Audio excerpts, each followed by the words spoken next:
Hello বন্ধুরা, সাবু দিয়েও যে এত লোভনীয় রসগোল্লা তৈরি করা যায়, যদি আপনি এই ভিডিওটি না দেখেন তাহলে বুঝতেই পারবেন না।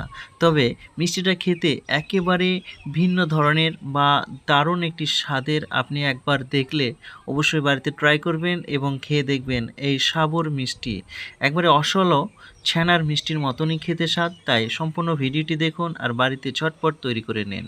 তাই কীভাবে এই রেসিপিটি তৈরি করা যাবে এবং কি কি লাগবে, সঙ্গে বেশি কিছু লাগবে না, তাই সম্পূর্ণ ভিডিওটি দেখার অনুরোধ রইল। তো বন্ধুরা চলুন আজকের রেসিপিটি আমরা দেখে নেব খুব অল্প সময়ের মধ্যেই। প্রথমেই আমরা একটি কড়াইয়ের মধ্যে 3 কাপ পানি দিয়ে 1 কাপ মতন চিনি আমরা দিয়েছি একটা রস তৈরি করার জন্য বা সিরা তৈরি করার জন্য। আর সেই সঙ্গে আমরা একটি বাটির মধ্যে এখানটায় ঠিক 5 থেকে 10 মিনিট আগে এই সাবুর মধ্যে হালকা পরিমাণের আমরা পানি ছিটিয়ে রেখেছিলাম যাতে এটা নরম হয়ে যায়।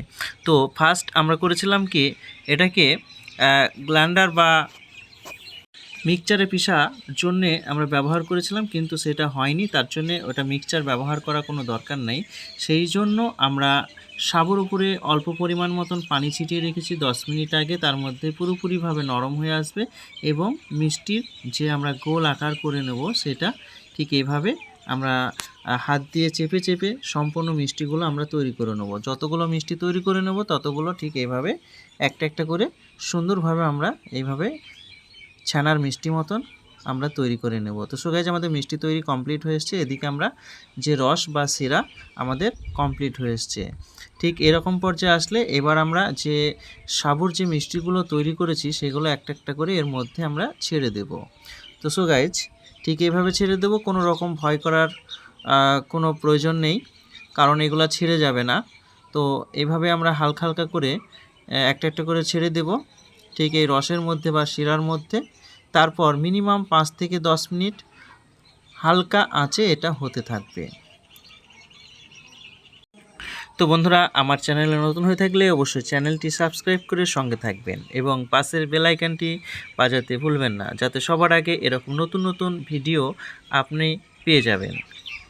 তো বন্ধুরা, এটা মিনিমাম 5 থেকে 10 মিনিট এটা হালকা আঁচে হতে থাকবে।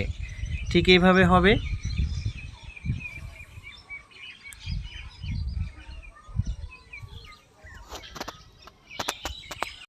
এই সাবুর মিষ্টিগুলো যখন তৈরি হয়ে আসবে তখন আপনারা দেখবেন খেতে খুব দুর্দান্ত। আমরা এর আগেও 2-1 বার তৈরি করে খেয়েছি। তো অবশ্যই আপনারা বাড়িতে এই সাবুর মিষ্টি বা রসগোল্লার রেসিপি অবশ্যই বানাবেন। আর বানানোর আগে ঠিক কিভাবে বানানো হবে খুব বেশি কষ্টকর নয়, তাই একবার দেখলেই আপনারা বুঝে নিতে পারবেন এই রেসিপি। তো সো গাইস, ঠিক দেখতে পাচ্ছেন যে ছানার মিষ্টি যেভাবে তৈরি করা হয় ঠিক সেইভাবেই এটা হচ্ছে। আশা করি দেখলেই বুঝতে পারবেন। তো এটা কমপ্লিট হয়ে এসছে। আপনারাও ঠিক এভাবে তৈরি করে নেবেন এবং বাড়িতে সবাই মিলে শেয়ার করে এই রেসিপি বা এই মিষ্টিগুলো খেতে থাকবেন। বাচ্চারা অবশ্যই খেতে খুব ভালোবাসবে। আবার একটি ভিডিও নিয়ে দেখা হবে। ততক্ষণের জন্যে ভালো থাকুন, সুস্থ থাকুন। ধন্যবাদ।